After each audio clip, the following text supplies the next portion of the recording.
Well, he's a humble guy, but I think he's the best young sports talk show host in America. He works out of Chicago at the Score 670, Parkins and Spiegel show. Danny Parkins, who I've had, got a new book out, Pipeline to the Pros, released in April, which is a fascinating book about the connection between Division III basketball and the NBA.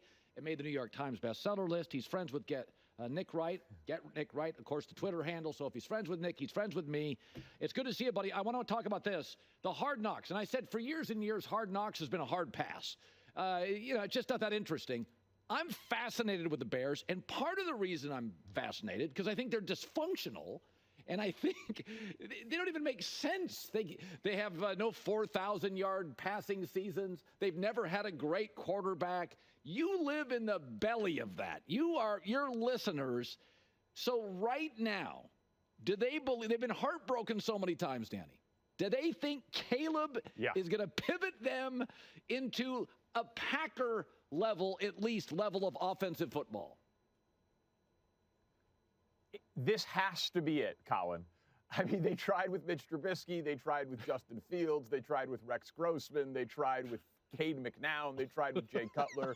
They've done every other version of this sort of thing. So if it can't be with the number one pick, which they've never done before at quarterback, one of the best quarterback prospects we've ever seen, entering a 7-win team. You know, the Bears, this wasn't their number one pick. Keenan Allen, DJ Moore, Rome Odunze, DeAndre Swift, Cole Kmet, an average to above average offensive line, which should be a good, if not great, Bears defense. I mean, if this version of the Bears rebuild doesn't work, then I might actually start believing in curses. So the NFL did them a favor. They get Tennessee with a young quarterback, all new receivers, a new staff. So that's a really nice opener. They don't have to play the Packers until, I think, week 11. That's a bit of a break. But the thing you worry about, defensive coach, little bit on the hot seat, you go 1-3. What is the tarmac here? What's the runway for Eberflus? Is 2-3 in trouble? Can they sputter a little in the first 4 to 5 games, Danny? They won't fire him that early. Ryan Poles went so hard, the Bears general manager, that Matt Eberflus was the guy. And that was my biggest and really only issue with how they handled the offseason. I felt like when you won the lottery in that Carolina Panthers trade to get the number one overall pick and get Caleb Williams, you're hard-pressed to convince me that the best possible coach to develop this generational prospect is Matt Eberflus. I have a very hard time believing that. But the players like him, the defense improved. They improved when he became the defensive play caller. Pretty good culture guy. So I don't think that they would hit the eject button on him 5 or 6 games into the year when so many people were clamoring for it in the offseason. But a funny way to bet this actually would be, because he's a co-favorite with Jim Harbaugh right now for Coach of the Year.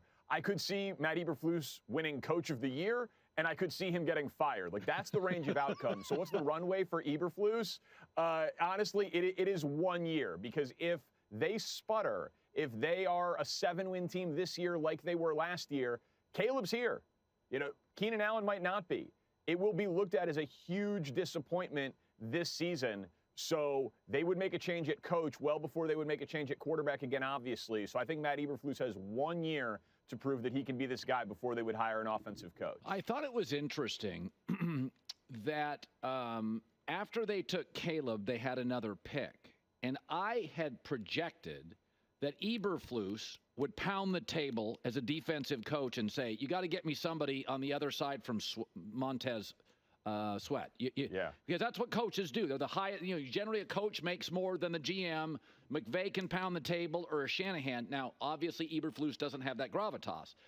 But when they drafted another offensive player, it really was, to me, a sign the Bears had pivoted as a franchise. And Poles, to his credit, has missed on a couple of receivers. Belus Jones, Chase Claypool. Maybe I'm a little hyperbolic here, but I thought them saying, no, we're going to go with another offensive piece. It was almost signaling to Chicagoland, like, no, it is a new day here. How did that play when they didn't go defense? Because that city loves defense. The city does love defense, but I think we've finally come to grips with what football is in 2024 and beyond, that you have to have a great offense. I mean, I was on the air live when the pick was made, And I gave a big old fist pump. I was like, modern offensive football is finally coming to Chicago. And I've been waiting for it my entire life. And, to Ryan Poles' credit, you mentioned a couple of the misses that he had. One of the things that's really stuck with me when he got hired, he said, remember where I came from. And he was the director of personnel, college personnel in Kansas City. Yeah. And so he was there when they drafted Patrick Mahomes. And he was there when they had the best offense in the league, and they still used a first-round pick on Clyde Edwards-Helaire. Now, that pick didn't work, but the point was you can never have too many offensive weapons to support your quarterback. So a lot of people thought they were going to take, Turner or Murphy or Verse or someone like that to go opposite Montez Sweat. And make no mistake, that is the biggest hole on the team. They are very thin and unproven on the defensive line opposite Montez Sweat. Yeah. But they are invested in finally getting it right at the most important position in team sports, which is quarterback. And so Rome Odunze at 9 was a no-brainer to support Caleb, and that's the biggest mission for the Bears this year and beyond. Danny Parkins for our radio audience. If you're ever in Chicago, Parkins and Spiegel, 670 The Score, #1 afternoon show. Finally, the only thing that could disrupt it, and this happens, is that when you're the Jets, or for years Washington, for years Detroit, and now Chicago, you don't have a lot of inertia. You don't have a lot of winning momentum. And you go on a 2-game losing streak, and it goes sideways, and you're on Hard Knocks. And when I saw Hard Knocks, I thought, oh, this could be just the thing that screws it up.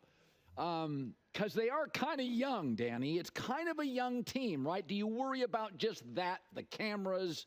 It makes people be inauthentic.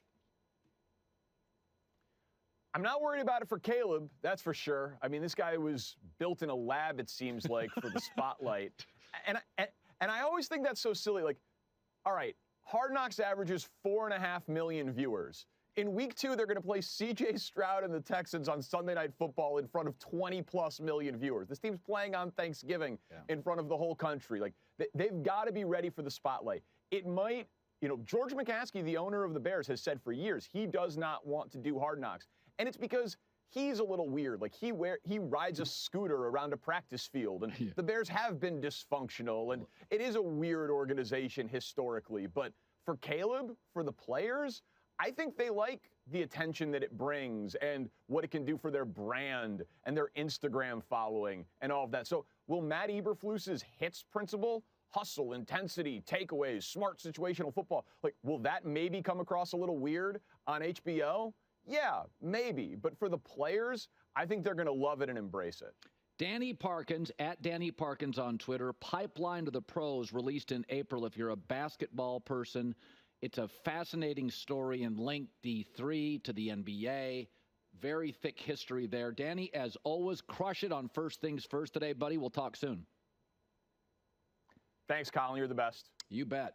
Hi, everybody. It's me, Uncle Colin. Subscribe here to get the latest from the herd, including exclusive behind-the-scenes videos and more, wherever you may be, however you may be watching. Thanks again for making us part of your day.